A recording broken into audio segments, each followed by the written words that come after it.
Hello, everyone. I'd like to welcome you to tonight's Deacons Talking. We had the good fortune of having Deacon Ellen Adams join us from Connecticut to be able to share her experience with reintegrating women who have been in prison. Ellen's been a deacon for 19 years this month. Congratulations. And has served in a suburban parish as well as 2 urban parishes. She's an active member of the extended community of St. Francis House, which is an intentional Christian community in New London, Connecticut, and is the chair of Faith Beyond Bars and Beyond Network. I'm sorry, I stumbled over that, of the Episcopal Church of Connecticut. She recognizes that because the majority of the prisoners in the state and across the county are people of color, she's moving toward doing more and more work with racial reconciliation. And so we're eager to hear about your program. Ellen, I'd love for you to introduce our other guests and for us to be able to start the conversation. Okay, my name is Ellen Adams, and we're going to talk about New Life Ministries of Southeastern Connecticut. Our executive director is here. She's a priest, a new priest in the Diocese of Connecticut, and her name is Ann Parrott. And we also have one of our mentors, Maggie Gilbert, who attends St. Mark's in Mystic, Connecticut. So I would like to open with a prayer. Creator, we give thanks for all you are and all you bring to us for our visit within your creation. In Jesus, you place the gospel in the center of this sacred circle through which all of us are related. You show us the way to live a generous and compassionate life. Give us your strength to live together with respect and commitment as we grow in your spirit, for you are God, now and forever. Amen. Amen. Amen. I think of reentry work as being like the story of Lazarus. Jesus calls the woman out of prison and asks us to unbind them and set them free. And I think that is a good image. Laurie Etter, who was one of the chaplains at York Prison, where our women are, said that reentry work is like a front row seat to a miracle play. So our program is a long-term collaboration of 8 churches, which used to make up the deanery. We changed our system in Connecticut. We went from the deanery system to the region system. But the Seabury Deanery, which was the 8 churches, they had a long history of collaboration, 20 years. They met monthly, and prison ministry was always an important part of that. And they heard monthly reports about different things that were going on in the prison, and supported all the people who did prison ministry in that area. So we had an opportunity 2 years ago to get a mission curacy grant. And we felt that it was important because there's such a need for reentry, especially for women, because there are a lot of programs for men, but not that many programs for women. And so we interviewed 3 people, and Anne had the prison experience. She was the only one of the candidates that had any experience with prisoners, and we felt that was really important. And she also had being a director of a nonprofit experience, and that was also important to us. So we were very lucky that we had an experienced person. The timing ended up not working out for the mission curacy grant, but we were given another grant by the diocese from the Mission Development Fund. So then all of the churches in southeastern Connecticut either made financial contributions, or one of them gave us an office, and one of them helped us set up the apartments with furniture and everything. We also had a group which was the New Life Ministries of Old Lyme, which were our mentors, and they had 20 years experience of doing the same thing. And so they have been a great help. They were such a great help that now they are leaving it in our hands and retiring. Mm-hmm. So that was a surprise to us. But it was one of the adjustments that we had to make. So it took us like 6 months to get the grant. I ended up being the person who did most of the grant writing for it because I had the time and the experience to do that, and I knew all of the players involved, all the networking. I had all the networking with the different agencies in the area. So that was my contribution. I helped do the interviews once we got the money. And the worst part was setting up a bank account because we didn't have a 501(c)(3) status. And so the bank gave us a lot of trouble. It took us 3 months to be able to spend the money. We had the money, but we couldn't put it in the bank. They wouldn't even take our money, and then they wouldn't let us spend it once we got it in there. So that was the biggest obstacle we've run into. But now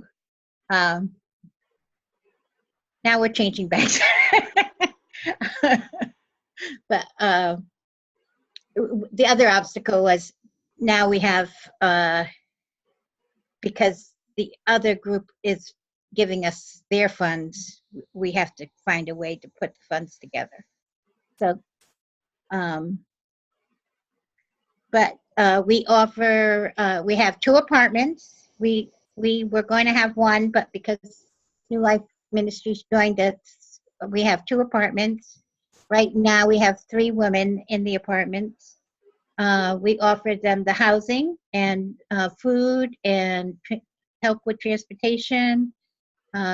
We connect them with the services they need, their parole officer. And most of all, we offer them companionship and support.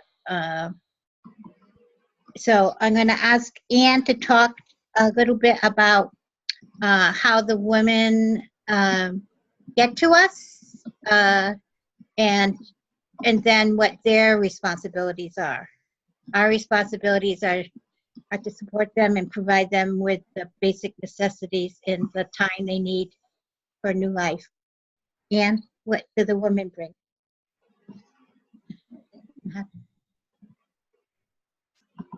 York House of Corrections is right here in the southeast. It's in Niantic, and so it's in the within the region.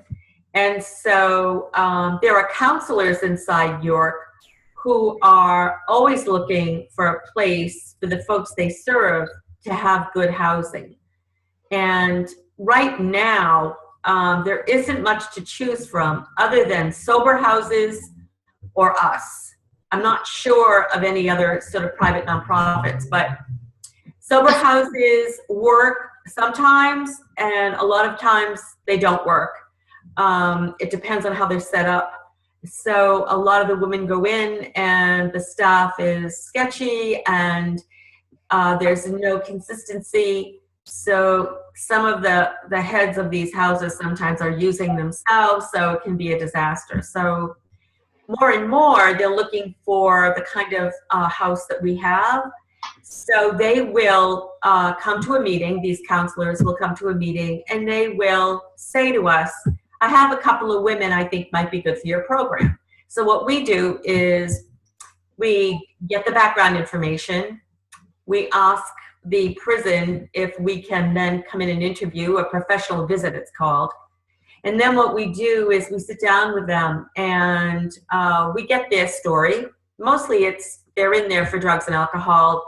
Other times it's forgeries or that sort of thing. And so what we do is we sit down and we show them what's expected of them. They are expected to sign a rental agreement with us, and they're expected to be responsible inside the apartment, and that's laid out for them in the lease. And we expect them to be with their parole officer or their probation officer whenever they're supposed to. Usually it's once a week in the beginning. And then the parole officer will say, okay, come every 2 weeks or 3 weeks. They're tested, their urine is tested unexpectedly or expectedly. Every time they go into the office, they have a urine test. But he might come to the house and test as a surprise visit. So they always know that they're going to be tested one way or the other. Staying clean and sober is, of course, paramount to their continuing on in the house. If they aren't, then they need to leave. So those are the things. They need to be responsible for the inside of the apartment, to keep it clean, to be respectful of their roommates and their roommates' space. They're supposed to call us in the evenings, or we call them, but they're supposed to respond to phone calls. We don't want to be micromanaging them physically in the apartment, but we certainly want to know how they're doing, because day to day, it's the day to day not being able to get a job or a fight with their family member that can really get them down, and there's a temptation to use again. So we like to at least make a phone call to check in. Once a week, we do what is called Houses of Healing. The last couple of months, we've decided to bring programs into the apartments. One of them is Houses of Healing. It's a 12-week course that facilitates emotional literacy. Most of the folks that I've talked to in prison and outside, they don't know how they're feeling. And what Houses of Healing does, the program does, is to peel back the onion of their lives, so that they can understand. I don't think they know how they feel until we sort of get to it, you know. And it's a 12-week course. Each week they have homework. We do have videos, but we haven't been using them as of late. But there's a check-in. We look at how their homework is. And then we have just a sort of informal thing like we're doing now. And just, like, so for instance, one week might be anger management. Second week might be forgiveness of self and others, so that we are targeting those areas where emotional literacy for them has been lacking. And what this does is it builds up for them a vocabulary, a language where they can really figure out and talk about how they feel. And I've been doing this for 9 years. I did it a lot in Massachusetts. And it's something I get very excited about, because I've seen a lot of good things happen. Not everyone is, it's not a golden nugget for everyone, but I've seen so much good come out of it that I really feel as though if we're going to do this program, this reentry program, they need to at least be exposed to that. So those are what they have to put into it.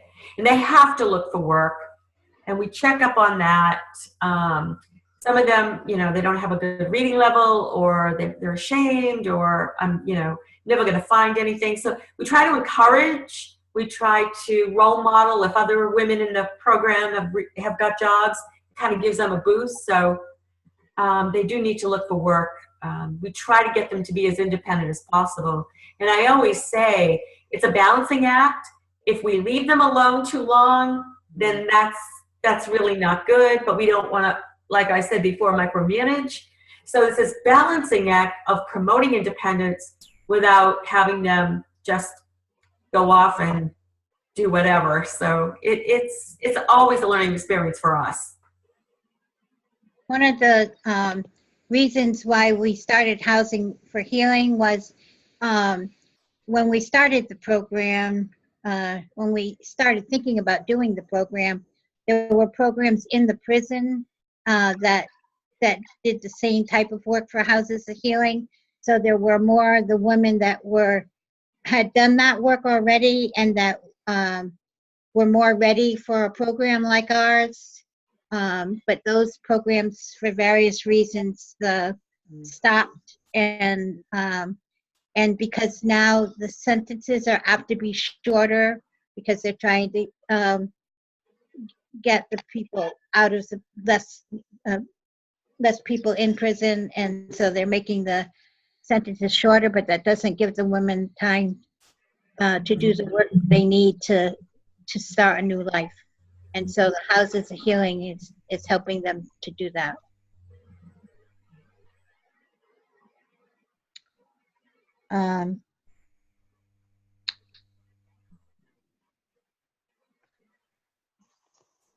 So are there any questions about a program? Well, we're going to listen to Maggie. Maggie is one of our mentors, and I would like her to tell us how she heard about our program and got involved and what her experience is like.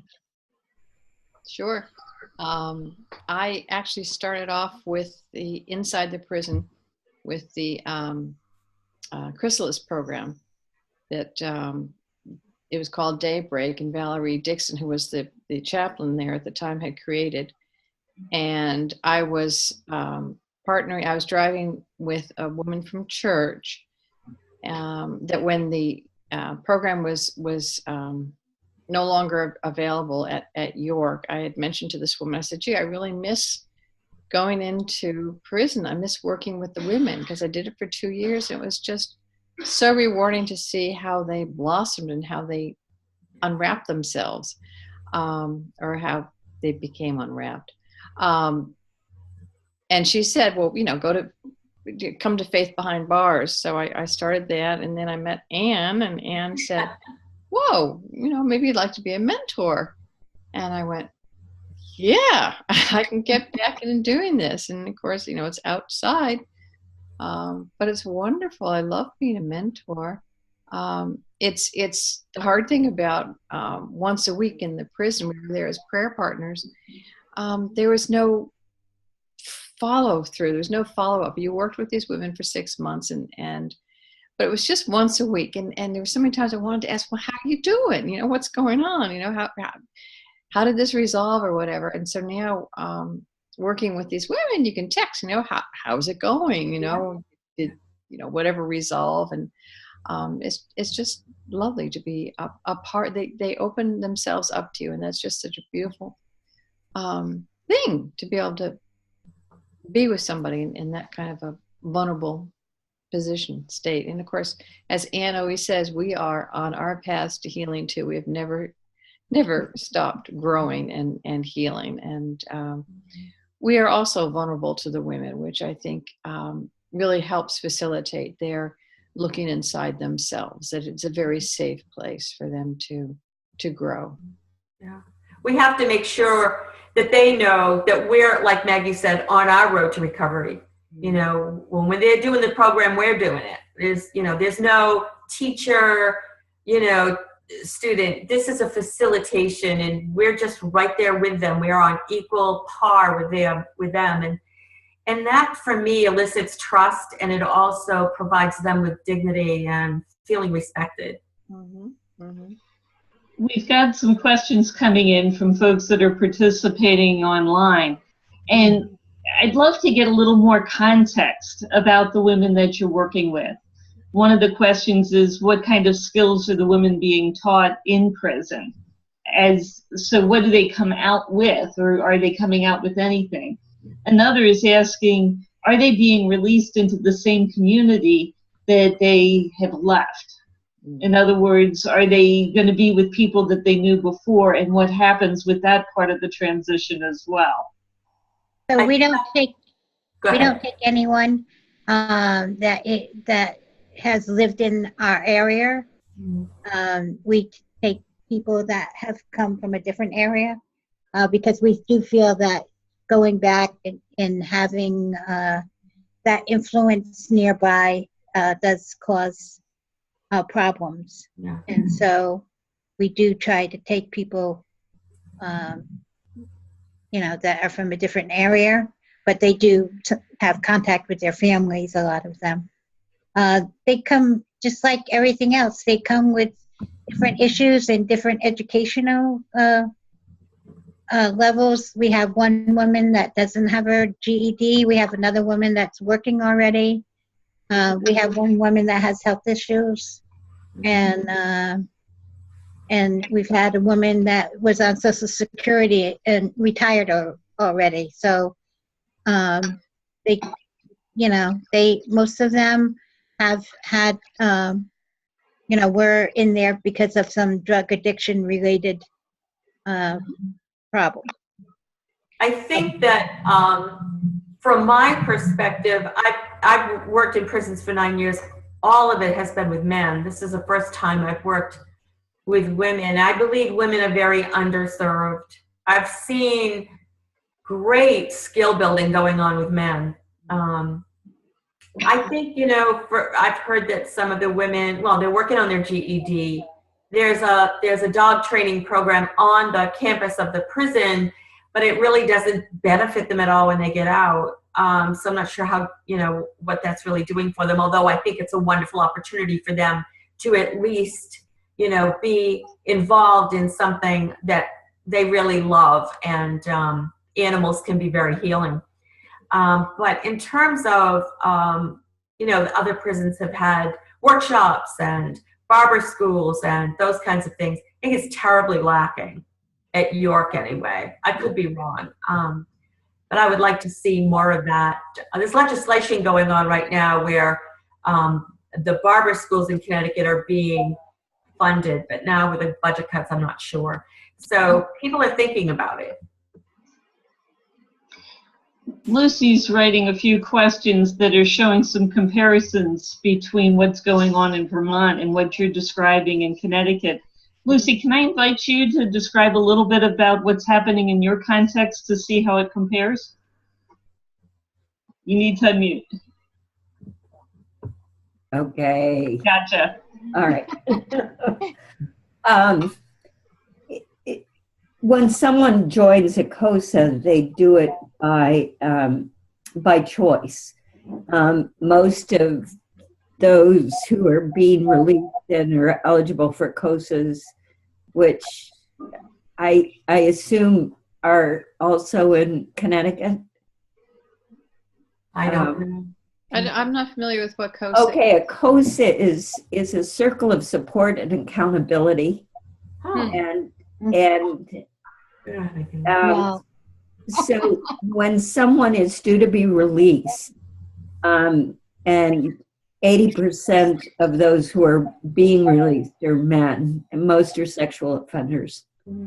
And they may or may not have done the education piece or the training piece or the sort of recalibrating piece on sexual offending in prison, but they are released back into the same community that they left. And so the COSA is an effort, employment is set up, people are released into a job, the housing is provided, but this circle of support and accountability usually involves 3, 4, 5 people who are all volunteers and meet with the client once a week for a year. And that's the accountability piece as well as the support piece. There's also a mentor who may be in the employment, like a boss or the manager, who may be providing housing. If they're returning to a farm, the housing may be on a farm, and that's already provided. But the individuals have, it amazes me that they can manage to keep all their appointments and be employed. And living in Vermont, which is a very rural state with little public transportation, once you get out in the rural areas, that's a real challenge for people to get back into one of the towns that has a counseling service or has AA, or to have enough money to go through a crash program. or to do the sex offender programs that are involved. So I take my hat off to them. And certainly what we do with restorative justice is to try and hope that as long as they complete our program, they don't go to prison. Some people, the cases get sent back to court and that's where they end up. But the COSAs are an attempt to provide individuals with support that they've never had, and to listen and to say, no, that's wrong. You keep going that way and there are going to be problems. So how can we work together to change the trajectory here? It sounds like our program, but we certainly is not statewide. Not everyone gets that. Very few programs give all that support to people coming out of prison. How is COSA funded?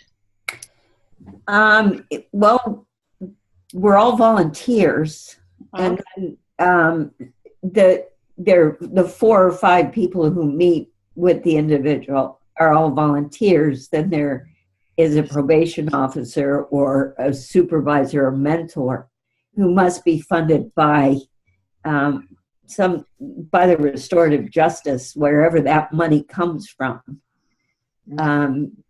That person, troubleshoots if there are problems in housing or with transportation, or someone is, they really are very involved with the client, and the client has to choose to do it.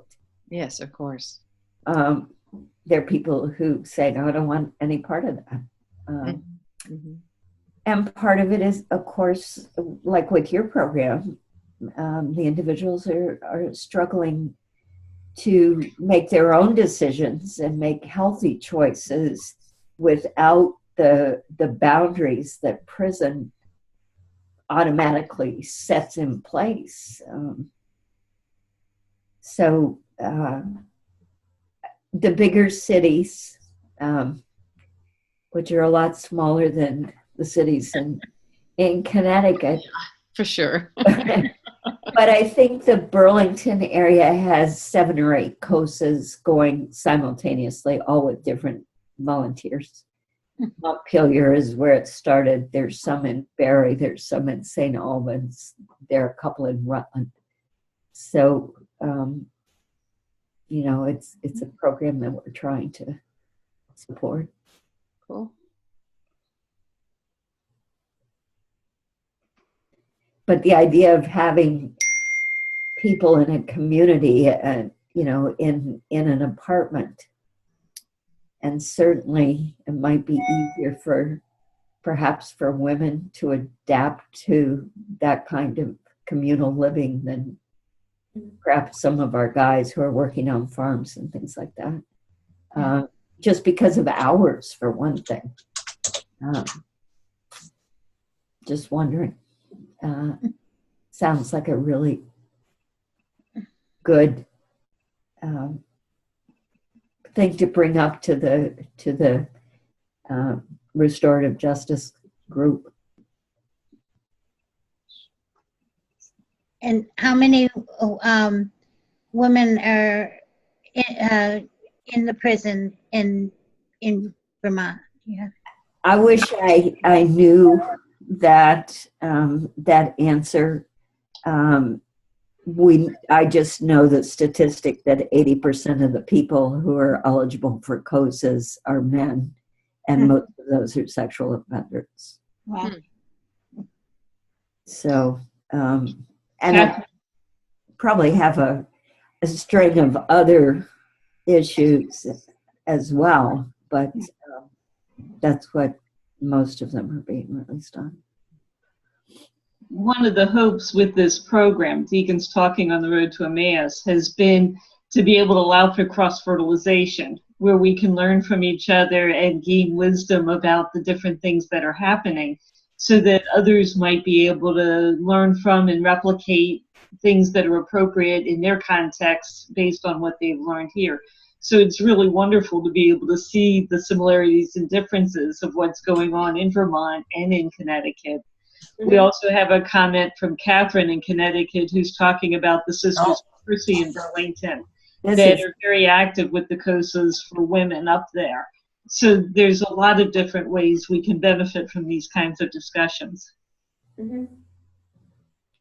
I think Catherine is the Archdeacon in the Diocese of Vermont. Correct. Yeah. So I'm curious, one of the other aspects that was mentioned in the questions is, what are the roles of families? Are any of the people that you're working with having spouses, children, other members of their extended family that are a part of whatever work you're doing, or how does that fit in?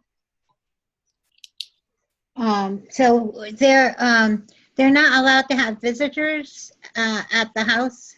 So most of the contact they have with their families is by phone.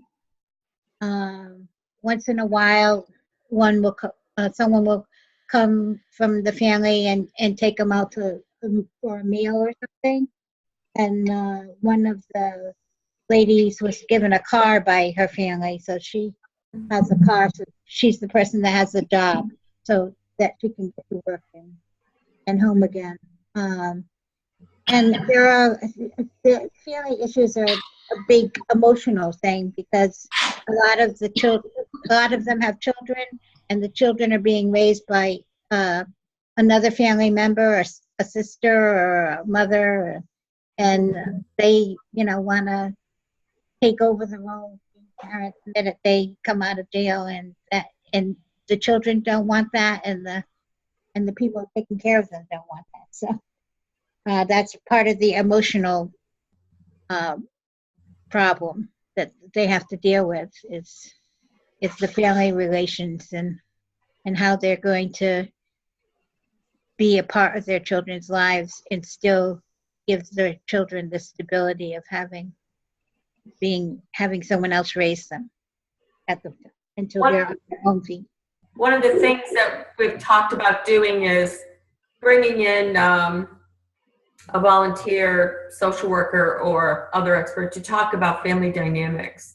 Because as Ellen said, they come out and they just want to pick up the parenting again, and it just doesn't work, because either the kids are angry, confused. There's one lady in our program whose children do not know that she is their mom. One does, but the other believes that the aunt is their mom. So a lot's happened since they've been away, and to come right out and pick up the disciplining of the children is just very unrealistic. And so we'd like to partner with other agencies to get volunteers to go in as part of our drive to get more programs into the apartment to talk about family dynamics and what the issues are. And they're very difficult. And I was talking to one lady today who said, I feel so relieved that my children the two youngest don't think I'm their mom. It's a relief. And I don't think it means that she doesn't love her children, but I think it's a feeling of gratitude that they're getting raised in a really good home, and they don't need for anything. And I have to take my hat off to her. Absolutely. She's okay with that, and that's huge,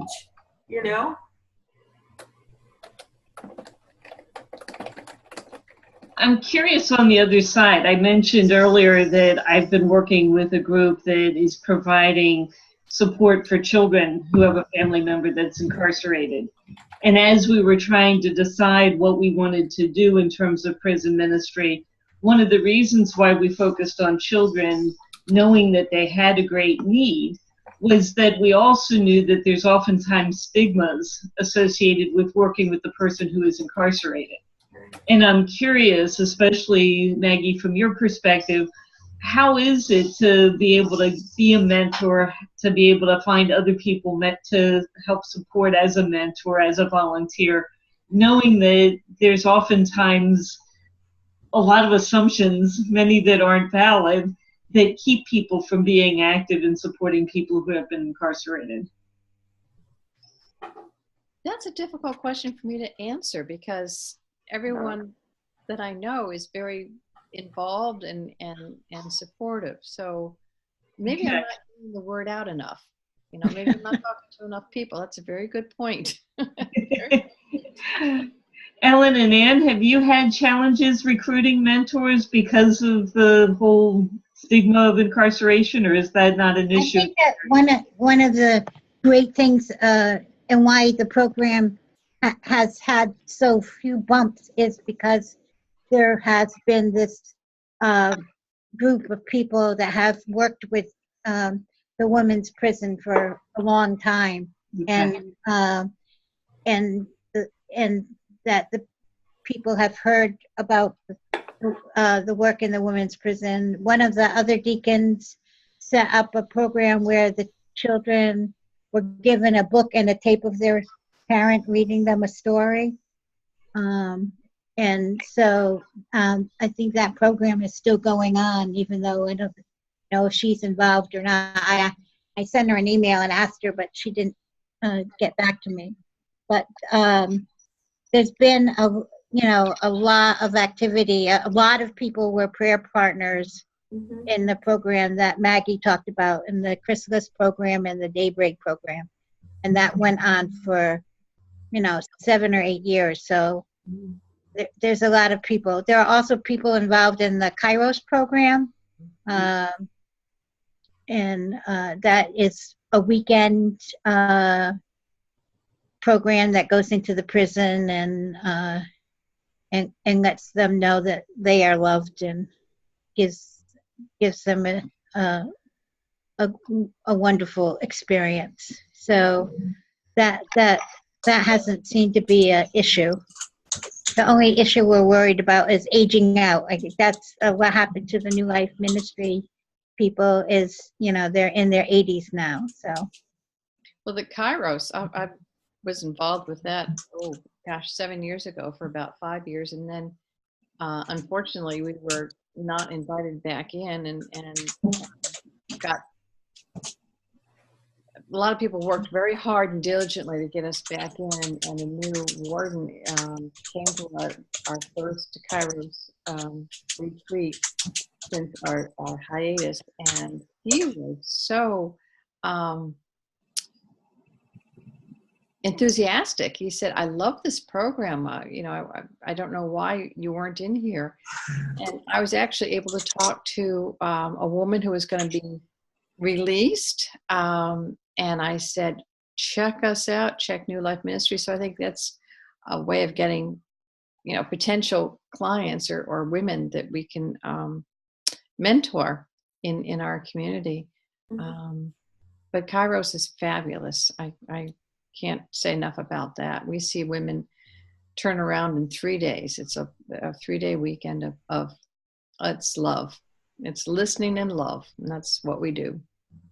It seems like right now we have the perfect, you can end up having too many mentors with not enough to do. And I think what's happened over the course of a year or so is certain mentors do this part and certain mentors do that part. Yes, so we have very physically active mentors, and we have less physically active mentors, but they're vital in what they do just as much as, more physically active ones. I met a woman a couple of weeks ago who wants to be a mentor, and she's younger, so I'm snagging her. She's probably in her 40s, so I'm like, yeah, So there doesn't seem to be a shortage of folks who are willing to try it on, which is nice. Mm-hmm. Yeah, I have 2 women that I've talked to, and they said it's a not yet. And I went, that was my response too, not yet. I remember. There. So would any or all of you be willing to share a little bit of your motivation for getting into this work? What was the call, the attraction, the draw to serve this population? Oh, I had a dear friend who was a spiritual director up at the Oratory of Little Way, and got to know her very well, and she'd been involved in prison ministry from day one, and she actually had developed a course called Healing the I think it was Healing the Shame, something about shame, but it was about healing the shame, and she was doing it at Corrigan's. Is that the men's maximum security? She was doing it there with a priest, and I can't come up with his name, but just hearing her talk about the transformation, I just it just resonated so deeply within me. I said, yes, I want to do that. And then I just started putting out feelers of like, where can I get involved? Where can I get involved? And then I don't even know how I heard about Chrysalis, but that's what sparked me. Mm-hmm. I think for me, my call was when I found Houses of Healing 9 or 10 years ago. It also coincided with my call for priesthood. So many times being in the prison and having the men ask for absolution and confession and Holy Eucharist and blessings, and couldn't really do it the way I would have liked to. That's when I really felt called. When I walked out of there, I just really felt called to do both, and have been doing both ever since. So I was in the right place, and it was sort of the right time, and it all just coincided together. But this program it's really, a lot of it is at the center of my life as my call to being a priest. It's at the center of my life, and I've seen such amazing things, and I'm just so grateful for being a part of it. So I got my call because one of the parishioners in the parish I was at wanted to go to the Faith Behind Bars and Beyond Forum, but she was too shy to go by herself, so she asked me to go with her, and I did. And then she decided she would like to join Faith Behind Bars and Beyond, but she was too shy to go to the meetings by herself, so she asked me to go with her, and I did. And then she unfortunately developed cancer and wasn't able to participate, but by then she kind of just dropped me off. So I feel that God wanted me there, and had her bring me over and drop me off. And that's how I got involved, and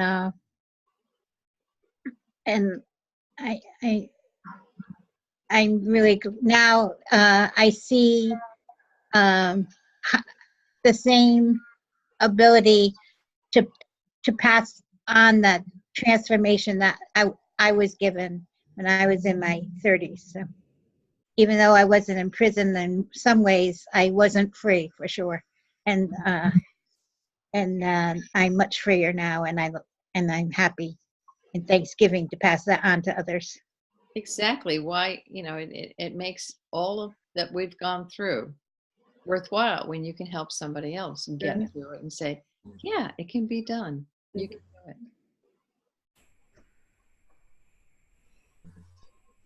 So some of the questions keep returning to the children and wondering how they're connected. Obviously, incarceration impacts and has a ripple effect everywhere. One of the comments that Catherine's offered is that there is a camp that they have up in Vermont, Agape, that is for children that are incarcerated, that the Deacons are very involved with.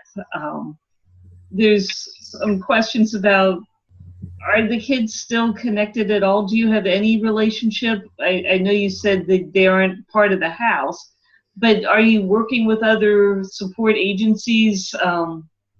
Are there any things like camps or things that you can point people to?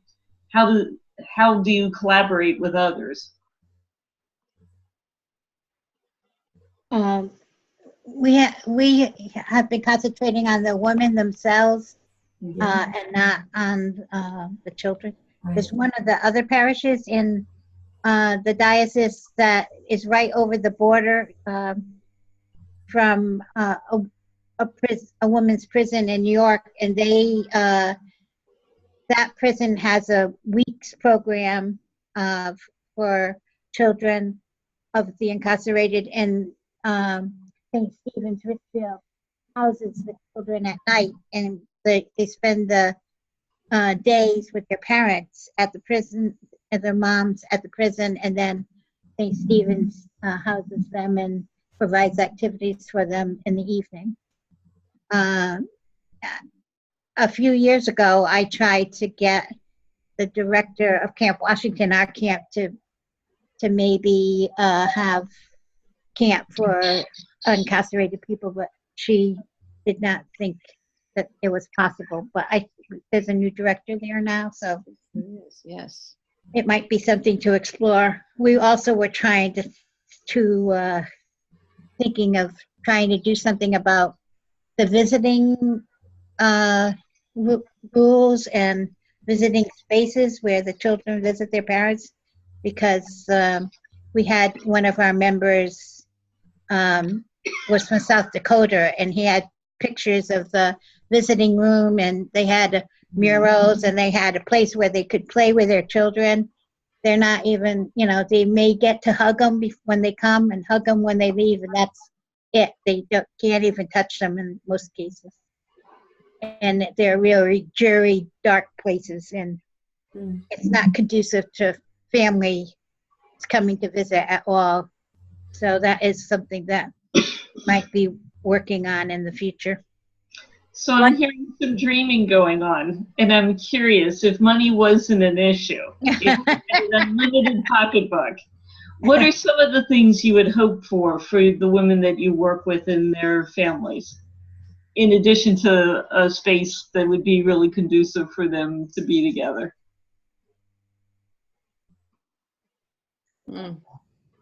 If money was no object, I would love to see the ability for us to partner with different businesses like bakeries, places like that, where the women could learn a real good skill and really be employable. That would be, for me, great. And I just wanted to mention something about what Ellen mentioned earlier about the women and their children. When they come out, it's wonderful if they can have a visit with their kids, every once in a while. But we really try to have them focus on themselves, because they can't be any good to their children if they are tied down with this baggage of, I want to do everything now, I want to be the best parent again. We try to put the brakes on and say, wait a minute, visiting is fine. I'm not trying to say you shouldn't see your children, but the focus really needs to be on the individual woman so that she can get better, so that when the time comes that she maybe moves closer to where they are or whatever, that she has some healing behind her. Otherwise there's guilt and anger, and it can be a mess. And then people can start to use again. So that's why we really try to focus on the individual woman more than, oh, quick, let's get together with the kids. Yeah. I just wanted to it's really important. Clarify. I'm not anti-kid.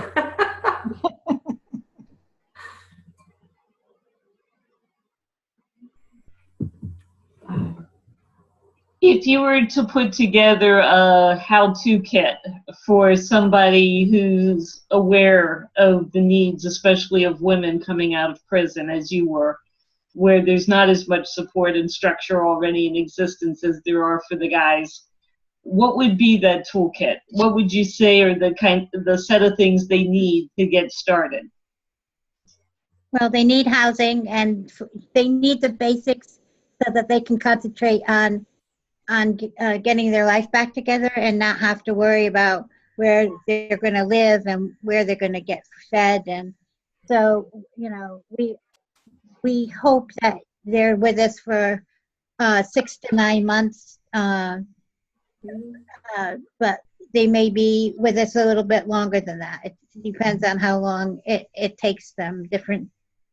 Each person is an individual and has different needs and everything, but basically, to provide those basic needs and the support. so that they know they're not doing this alone, and that people believe that change is possible, and that staying dry and is possible. So can't do anything without a house, a place to live. You can have all the programs in the world, but if you don't have a place to land, it won't matter. Housing is number one.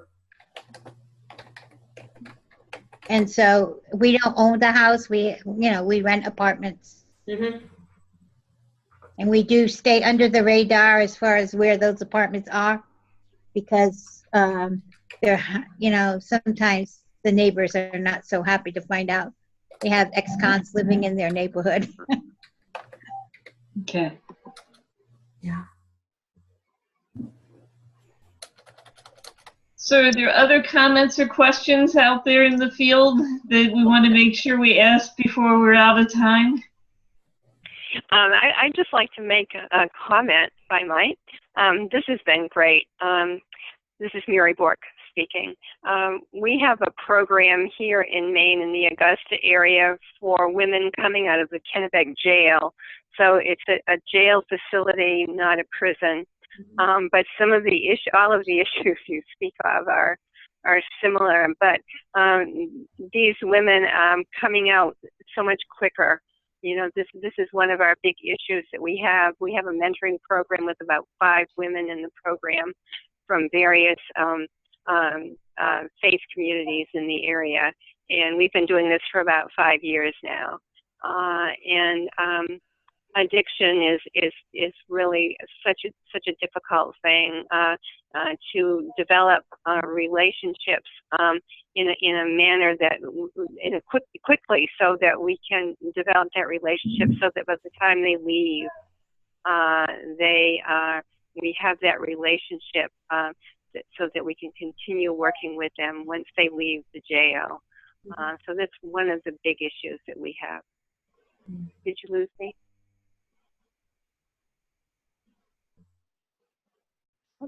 Yeah.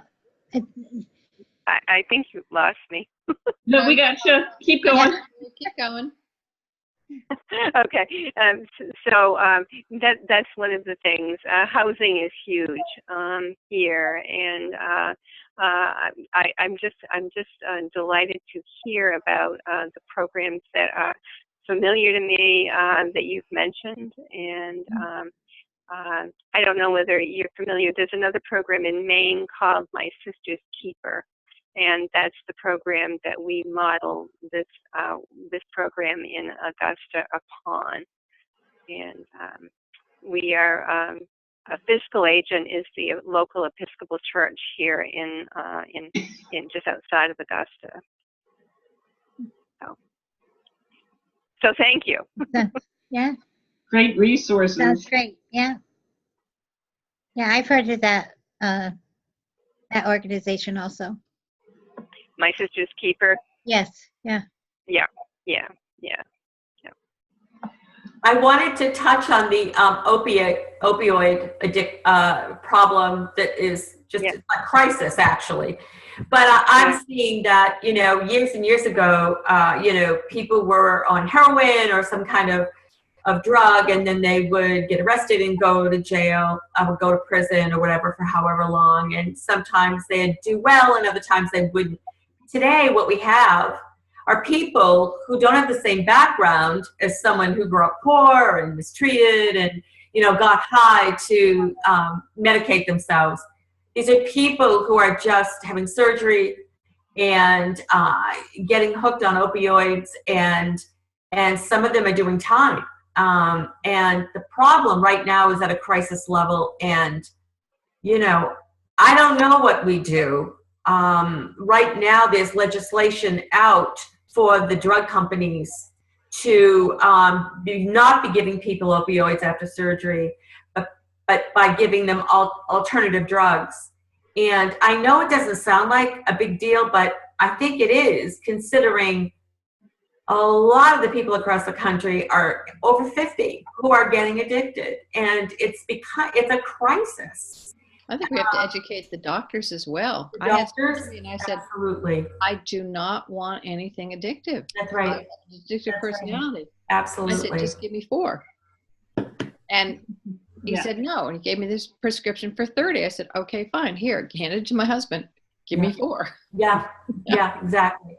Yeah. And I was talking to this woman today, and I said to her, you know, she said to me, Anne, getting drugs into prison is the easiest thing anyone has ever done. Oh, gee. And it's so, you know, it's just a crisis point right now, I think. And all we can do is work with the people that come out that we accept in our program and go from there. But it is a crisis, no doubt. Definitely, yeah.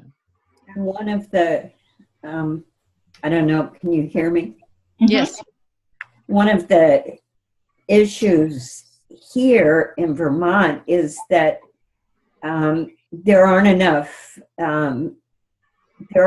places that will provide treatment for addicts. And so they buy bupe on the street. And if they are using that, then they can't get into a legitimate program. So they're, you know, we've had people come through the restorative justice who are doing that, which is illegal, but they're actually trying to manage their life and work and gradually tapering off that medication as well. And it would seem that we need a lot more treatment centers, or availability, at least in Vermont, more slots that will treat addicts so that they don't have to wait for months in order to get the treatment that they're seeking. And it's very frustrating to listen to a story like that come through, and to know how to support them, because they can't get into a program. Yeah. And they're just a whisker away from going to jail. Yeah. So it's obvious that there are personal, interpersonal, cultural, and institutional levels of issues. Yes. And it's exciting to see that you're able to work to address many of them, particularly the personal and interpersonal ones, helping to women to rely on themselves, to gain the skill and confidence they need to be able to be reintegrated in a way that is healthy and whole for them. We're really grateful for the time that you spent tonight telling us about your program.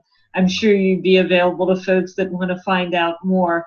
I'll have that information posted with the link to the video of this, so that folks will be able to watch and learn from you on an ongoing basis.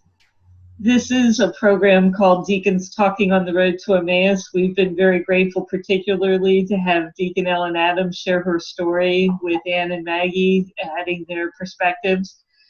Deacons Talking was inspired by the story in Luke, where Cleopas and the stranger were walking, dealing with the crucifixion and all that was weighing on their hearts when they recognized Jesus present in their midst. We do recognize Jesus present in the work that you're doing as you're walking with folks, and we're grateful for the time that you've shared with us. This program is sponsored by the New England Deacons Network and the Episcopal Province of New England. It's free monthly, usually on the third Thursday of the month at 7 o'clock. They, as I said, are recorded and made available for future use, and we're grateful for the time that you've spent. So thank you. Look forward, please, to joining us next month, January 18th. James Ballard will be talking with us about the Vermont Food Bank and how that all got started. So thank you to everyone. May you all have blessed and happy holidays. You too. Thank you. Thank you.